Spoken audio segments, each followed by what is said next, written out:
So the Denver Nuggets are coming off a season where they lost in Game 7 on their home floor against the Minnesota Timberwolves. They had a 20-point lead in that third quarter. Minnesota came all the way back and took out Denver in 7 games. It was one of the most shocking things I saw because I thought at that moment the series was over. Now, coming into this regular season, I think Denver could be in a lot of trouble. And the reason why I say that, because first off, you lost KCP, so you lose wing depth at that position. Also, he's a solid vet.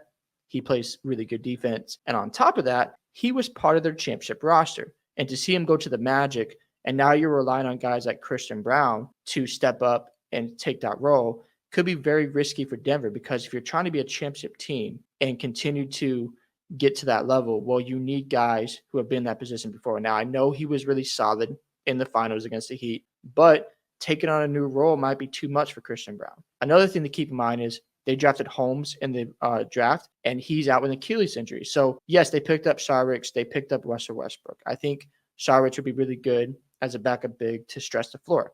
Outside of that, there are some question marks. You look at Michael Porter Jr.'s contract. They're paying him a lot of money. He didn't show up in the playoffs against the Minnesota Timberwolves. They've been scrutinizing him in Denver, even though he was really good in the finals in that playoff run for Denver. But again, you got to continue to repeat the same success.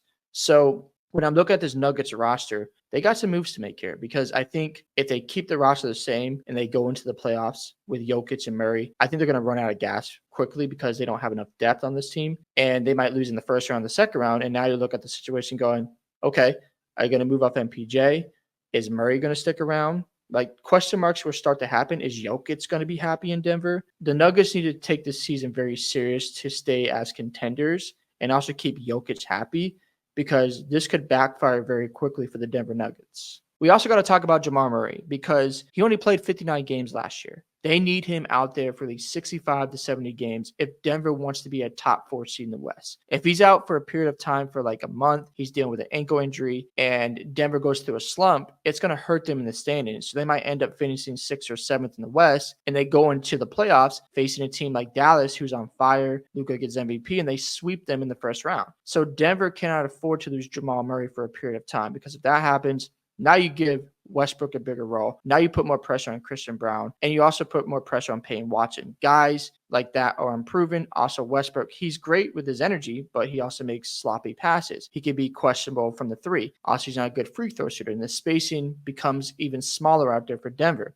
So, to me, they got to make sure Jamal Murray is not only healthy, but he can last for a long time in the regular season. Let's also talk about the role players for Denver, because there's a lot of expectations weighing on Peyton Watson, Christian Brown, and Russell Westbrook, because if they can't make it work, all of a sudden Denver loses depth immediately, and then Jokic and Murray have to do more in the basketball court, and they have to play more minutes. So if Watson doesn't work out and he can't meet that expectation, if Westbrook doesn't work out, because I think he'll be solid with scoring, but his turnovers might be too much for Denver to overcome.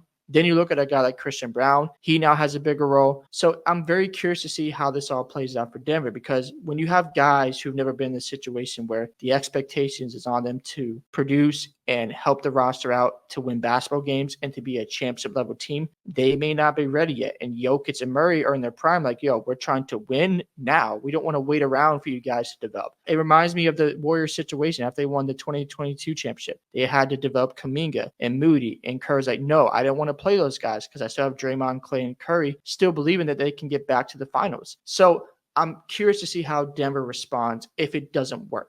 Now, I do like the move for Dario Saric, because he can stretch the floor. He gives you good bench minutes and also bench production and scoring. Now, I don't think he's a great rim protector. I think Denver needs to find another big man besides DeAndre Jordan. No offense to DeAndre. He's very old, and I think they need to get a younger big to give Jokic rest, and also a guy who can score. That way Jokic can get some time to rest on the bench and not carry the team the entire season. Also, on top of that, you have to look at the front office and go, play this season very carefully, because if these role players don't fulfill the responsibilities that you expect out of them, or let's just say a good trade shows up and you can really improve the roster, make that move so you can extend Jokic's career, also extend this championship window for the Denver Nuggets. What you don't want is a situation where, let's just say, you could move off a guy like MPJ. You're paying him all this money, and if he's, shooting it at a clip where he's playing really well, but you can get a better player to replace MPJ, you make that move. So Denver has to be careful here. this upcoming season because you don't want this to backfire and turn into a situation where you're putting all this pressure on Jokic and Murray to win games for Denver, because that's not a good situation. You got to make sure that you maximize Jokic and Murray's prime years because they're in win now mode. They're not in the mode to go through a mini rebuild. If they go through that process, they may not be happy with that situation. So the front office has to be aware that, hey, we lost Bruce Brown, we lost KCP. We can't afford another loss to our core pieces. So if Murray's out for a period of time and Denver's in that 6 or 7 spot, they cannot be comfortable. They cannot say, oh, well, we're going to wait till Jamal Murray comes back. No, look to improve this roster, because if Brown's playing well, if Watson's playing well, or another guy's stepping up, you should move off of them for a vet guy who's proven, who can help elevate this team to be a contender once again. So I think it's important for the front office to make sure they make the right moves going forward. This is going to be a season for the player development in Denver. If they end up finding some gems who can produce off the bench and keep this team as championship contenders, kudos to them. But if it backfires and they don't develop players, all of a sudden you look at this roster going, yo, they don't got a lot of depth. And you have to think about what Minnesota did. They moved off Karl-Anthony Towns. And I know I saw an article from Bill Simmons where he said that it looks like Minnesota's not really afraid of Denver anymore because they were confident enough in trading Towns. They brought back a guy like DiVincenzo and Randall, and they're not really threatened by Denver. So Denver needs to look at the situation and go, if teams aren't afraid of us, we need to make a play here. We can't just sit back and do nothing.